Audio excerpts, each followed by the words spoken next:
Hola, en este video voy a explicar un poco los conceptos de partida del curso de Álgebra 2. En particular, hoy día voy a hablar de los conceptos de cuerpo y de espacio vectorial. Bueno, la idea de cuerpo ya viene un poco de cursos anteriores, particularmente de IMU.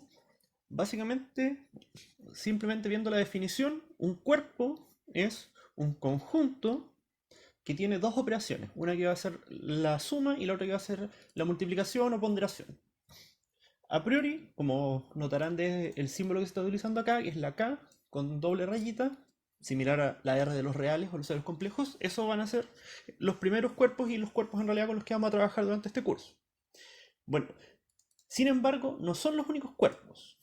¿Y qué es lo que necesitamos? Además de que tengan dos operaciones, bueno, necesitamos que estas operaciones satisfagan las propiedades que tenemos aquí hacia abajo. Cada una de ellas tiene nombre y esencialmente lo que tenemos que hacer, si es que queremos verificar que algo es un cuerpo, es verificar que se cumplan cada una de ellas.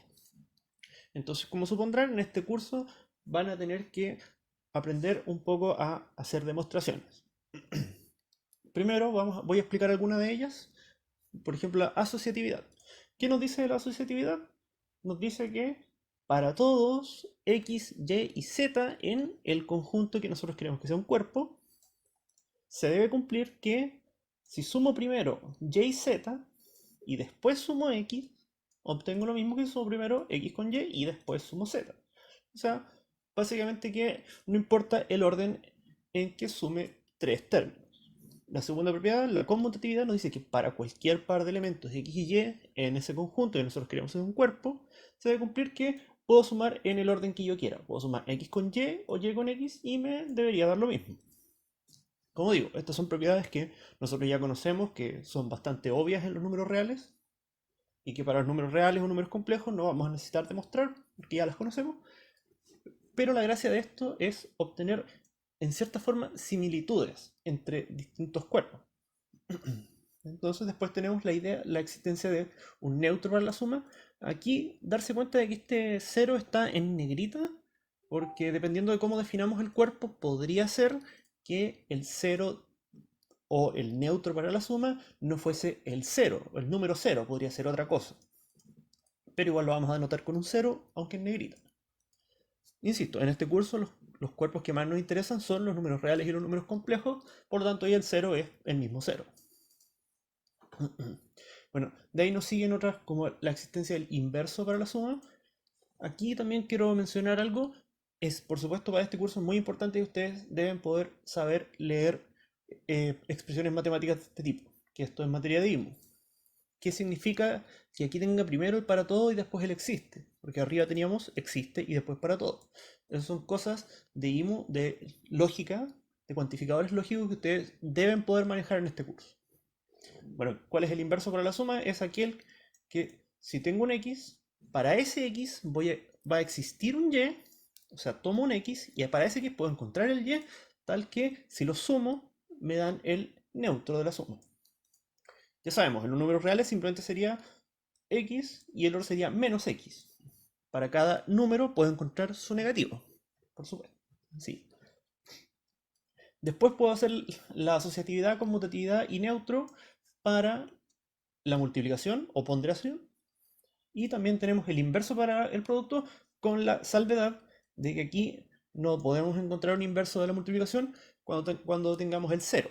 Por supuesto, ya sabemos que no puedo encontrar ninguno tal que 0 por algo me dé 1. Eso no lo voy a encontrar jamás. Entonces ahí tenemos una pequeña diferencia con la multiplicación. Y la última es la distributividad, que nos dice que, bueno, la distributividad que ustedes ya conocen de antes. De nuevo, estas son propiedades que ustedes ya conocen para los números reales.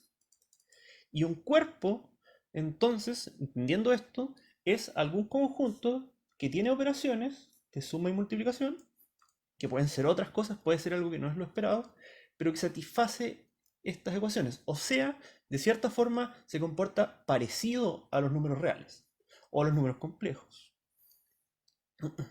Algunos cuerpos conocidos, que en realidad son los que más vamos a estudiar en este curso, aunque hay otros, no pensar que estos son los únicos, son, bueno, los números reales, como dije, los números complejos y los números racionales.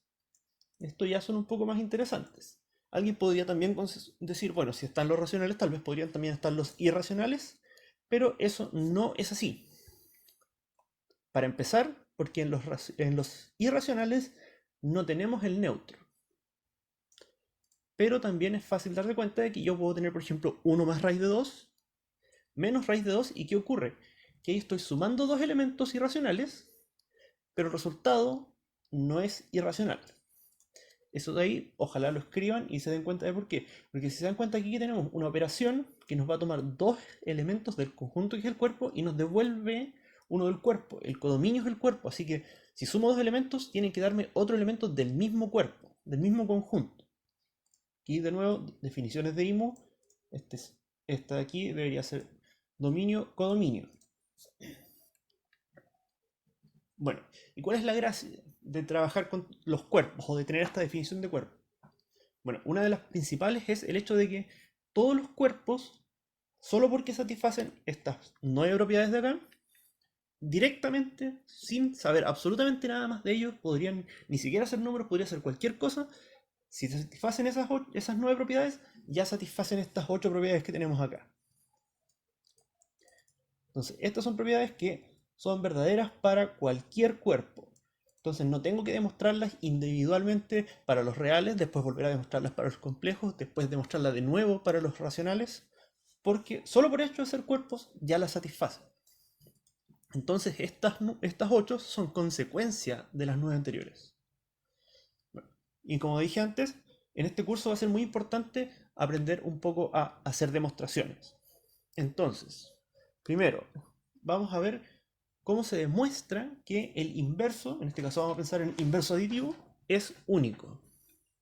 Bueno, como uno demuestra que algo es único, hay más de una forma, pero la más típica es que yo tengo dos elementos y digo, resulta que son el mismo en realidad. Que siempre que tome dos, esos dos van a ser el mismo, van a ser iguales porque son el mismo. ¿Y cómo se traduce eso a matemática? Lo que voy a tener que considerar es dos inversos. ¿Pero inversos de qué? De un x. ¿Pero de un x en particular? No, porque el inverso se define, todos los números tienen que tener inversos, perdón, todos los elementos del cuerpo deben tener inversos.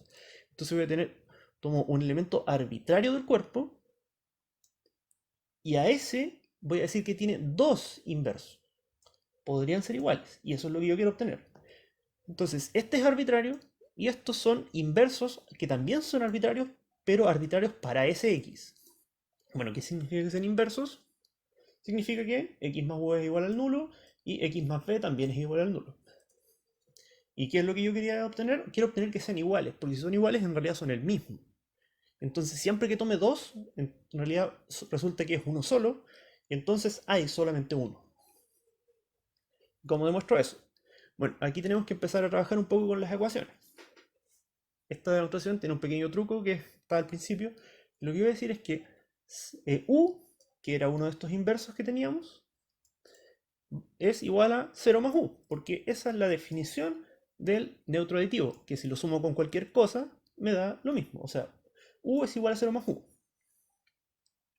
Después de eso, digo, pero 0 es x más b, eso lo tenía arriba. Después digo, pero estamos trabajando con elementos del cuerpo. Y como es un cuerpo, tengo conmutatividad, o sea que puedo sumar en cualquier orden. Después digo, pero tengo asociatividad. Puedo hacer cualquiera de las dos operaciones primero. Puedo sumar estos dos primeros o estos dos primeros. Y después digo, pero x más u es el neutro. Después, ¿qué ocurre? Que esto es b más el neutro. Eso es, doy vuelta para que lo tenga en orden correcto. Este paso ya es un poco exagerado, no es tan necesario. Y después tengo que u es igual a b. ¿Y por qué digo que este paso no es tan necesario? Porque ya teníamos la conmutativa, así que sabemos que si que 0 más b es 0, entonces, o sea, es b, entonces b más 0 también es b. Este paso tal vez se lo voy a saltar.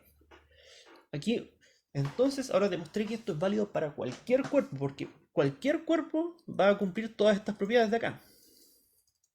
Todas estas las cumple un cuerpo. Un detalle que quiero indicar acá, que esto no sale tanto en los apuntes y no siempre es tan necesario, pero sería bueno que ustedes aprendan bien el uso de de conectores lógicos. Aquí en cada paso utilicé solamente las implicaciones lógicas para conectar las ecuaciones con las que están trabajando. Porque resulta que es necesario. ¿Y quién nos dice esto cuando lo escribo de esta forma? Que siempre que esto sea verdad, va a ser también verdad esto de acá abajo. Eso es lo que nos están diciendo toda esta cadena de implica. Y resulta que esto siempre es verdad. Entonces, como esto siempre es verdad, esto de acá abajo también es siempre verdad. Bueno, en realidad es esto de acá abajo junto con el preámbulo que había dicho acá arriba. Entonces, siempre que todo esto de acá es verdad, que es lo que yo estoy suponiendo, resulta que también es verdad lo que yo quería. Eso es lo que me está diciendo, esto implica. Y en una demostración ese tipo de cosas son necesarias porque es una cadena lógica que nos llega a la conclusión que nosotros queremos. Entonces las implicaciones aquí juegan el rol fundamental. Bueno, y después de una demostración es importante también agregar una pequeña conclusión, aunque de repente no digan demasiado, pero en general ayuda un poco para que quede más completo el desarrollo. Entonces, llegamos a esto y digo, entonces U igual a B. ¿Qué significa eso? Significa que todos los inversos son iguales, porque si tomo dos, resultan iguales, tomo otros dos y van a ser iguales, y también son iguales al anterior, en realidad son todos iguales. Y si son todos iguales, como estamos hablando de elementos, en realidad son uno solo. Y entonces X tiene un solo inverso, y como X era un elemento cualquiera, significa que todos los elementos del cuerpo tienen un inverso único. Así que hay un único inverso. Y así es como se hace una demostración de este tipo. Como digo, aquí había un pequeño truco. La idea de partir usando esto de que U era igual a 0 más U y después el 0 escribirlo de esta forma no era obvia. Pero lo que quiero que tomen de esto es la lógica con la que se trabaja una demostración y aprender a redactar un poco las demostraciones. Porque esto va a ser necesario para este curso. Bueno, ya teniendo un poco la idea de cuerpos, los cuerpos en realidad no los vamos a utilizar por sí solos demasiado, pero lo que sí vamos a trabajar son los espacios vectoriales. Los espacios vectoriales a priori son los conjuntos donde está todo lo que uno llama vector. Hasta ahora probablemente lo que ustedes trabajan como vectores eran los vectores en el plano o los vectores en el espacio, que esos de cierta forma no son más que elementos de R3 o R2. Pero nosotros de ahora en adelante vamos a llamar vector a cualquier elemento de un espacio vectorial. ¿Y qué es un espacio vectorial? Es un conjunto que está sobre un cuerpo, así que aquí necesitamos en la noción de cuerpo poder definirlos, que es un conjunto V, y también tiene dos operaciones. La suma toma dos vectores y me devuelve un tercer vector que también está en V, pero la ponderación ahora es una ponderación por escalar, o sea, tenemos escalar, tomo un escalar y un vector y me devuelve un vector. Que de nuevo, en R3 más o menos ya tenemos la idea de cómo funciona. Por ejemplo, el vector 1, 2 lo multiplico por 3 y me da el 3,6. Y también, parecido a lo que teníamos con los cuerpos, también tiene que cumplir una serie de propiedades. ¿Cuáles son estas propiedades? Bueno, las primeras son asociatividad y conmutatividad para la suma, que funcionan igual que en el cuerpo. Neutro para la suma, aquí la única diferencia es que como estamos en vectores, que ya no son solamente números, vamos a tratar con, o sea, lo vamos a simbolizar con la letra teta mayúscula. Después tenemos el inverso para la suma. Y después tenemos estas propiedades que, bueno, la propiedad 5.2 y 5.3 representan conmutatividad, pero de dos formas distintas. Esta de acá es una especie de asociatividad, pero es un poco extraña. ¿Por qué digo que es extraña? Porque esta operación es ponderación por escalar y, y esto de acá también es ponderación por escalar. Porque este de acá es un vector y después lo multiplico por alfa, que es un escalar. En cambio acá estoy multiplicando dos escalares y después esto es un escalar multiplicado por u, que es un vector. Entonces las operaciones que estoy haciendo son distintas, pese a que se ven iguales o que se ven muy parecidas. Y esto de acá es la distributividad, que como digo es parecido a lo que ya hemos visto antes. Y aquí tenemos otra distributividad que está en orden. Y la diferencia es que aquí estoy primero sumando vectores y acá estoy sumando escalares. Entonces conceptualmente es diferente. Las operaciones que estoy utilizando son distintas, porque esta es una suma de vectores y esta es una suma de escalares. Esto no lo había mencionado antes, los elementos del cuerpo son los que llamaremos escalares. Y por último tenemos que cualquier elemento del espacio vectorial multiplicado por el 1, que es el 1 del cuerpo, me devuelve el mismo vector. Entonces, importante mencionarlo, los espacios vectoriales requerían la noción de cuerpo.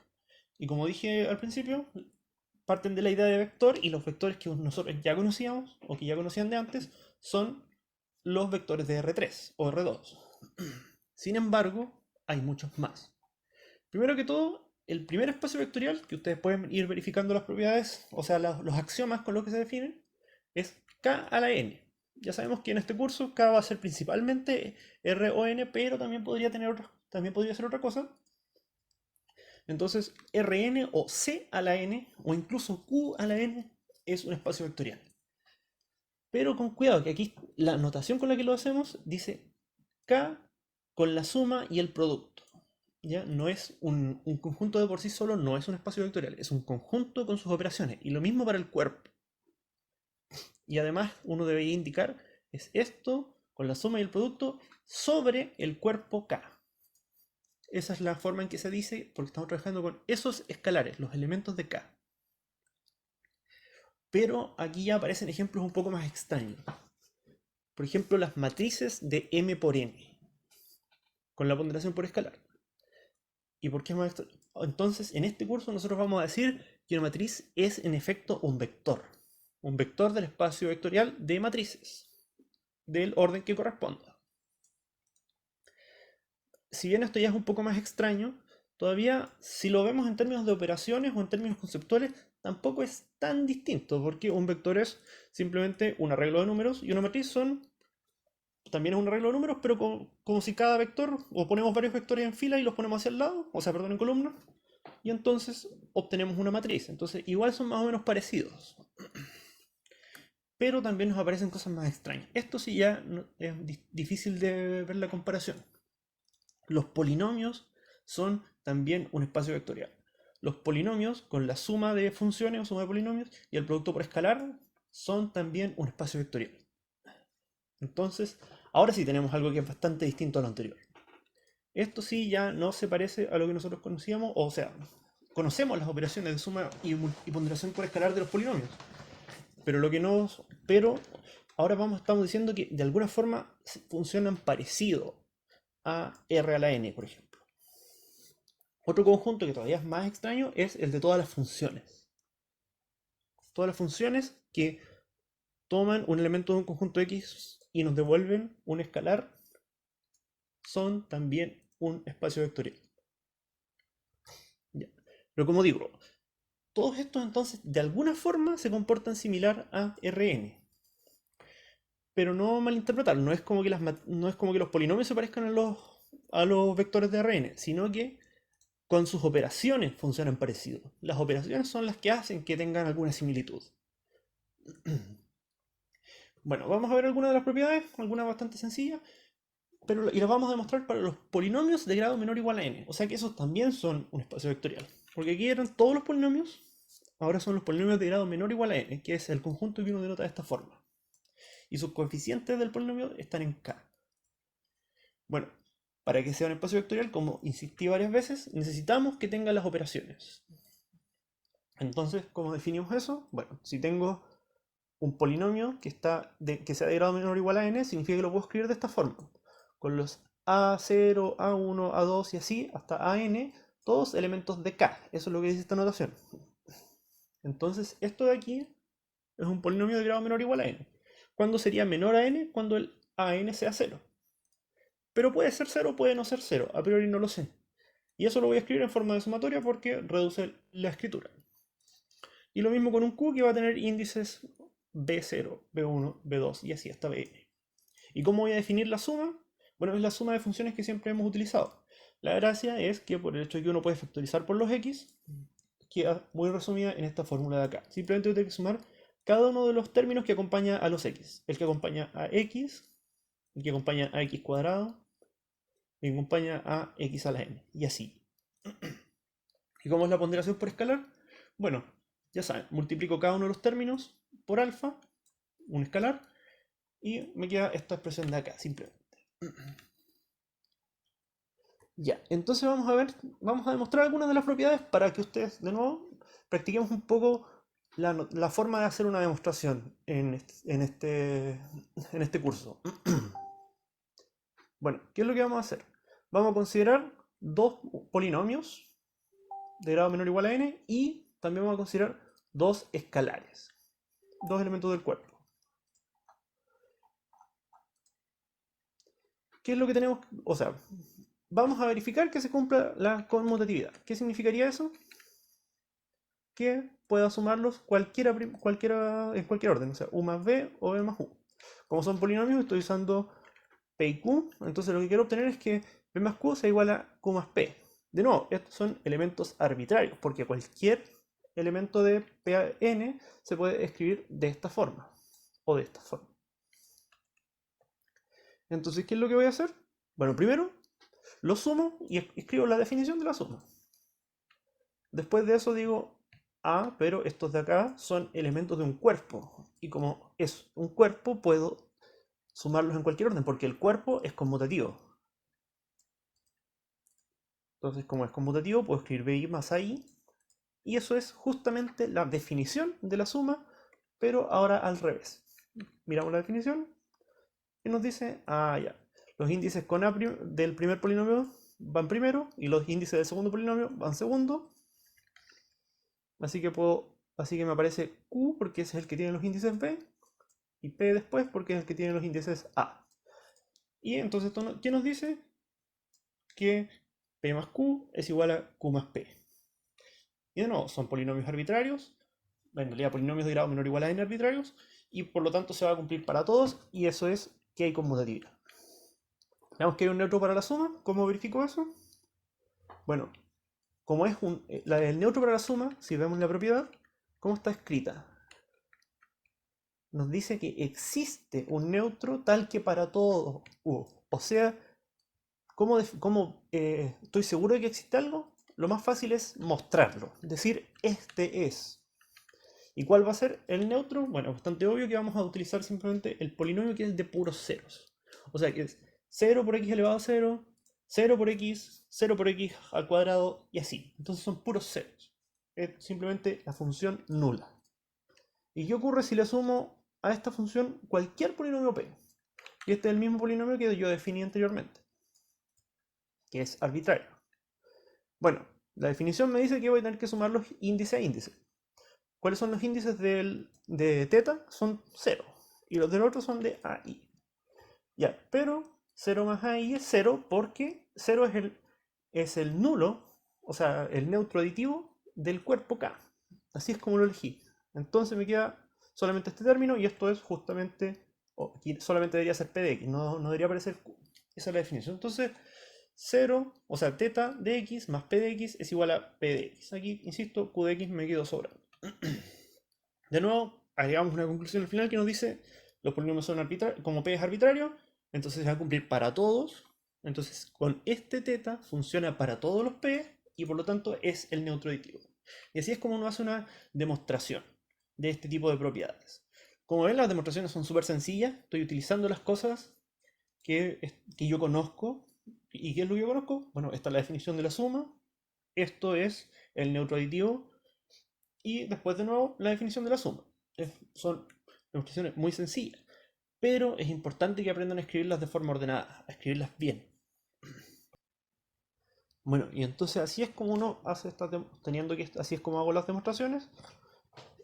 Así entonces ahora voy a poder probar que otros conjuntos tal vez también sean espacios vectoriales. ¿Y cuál es la gracia? Que si yo sé que son espacios vectoriales, parecido a lo que pasaba con los cuerpos, entonces yo con eso ya estoy seguro de que también se van a cumplir hartas propiedades.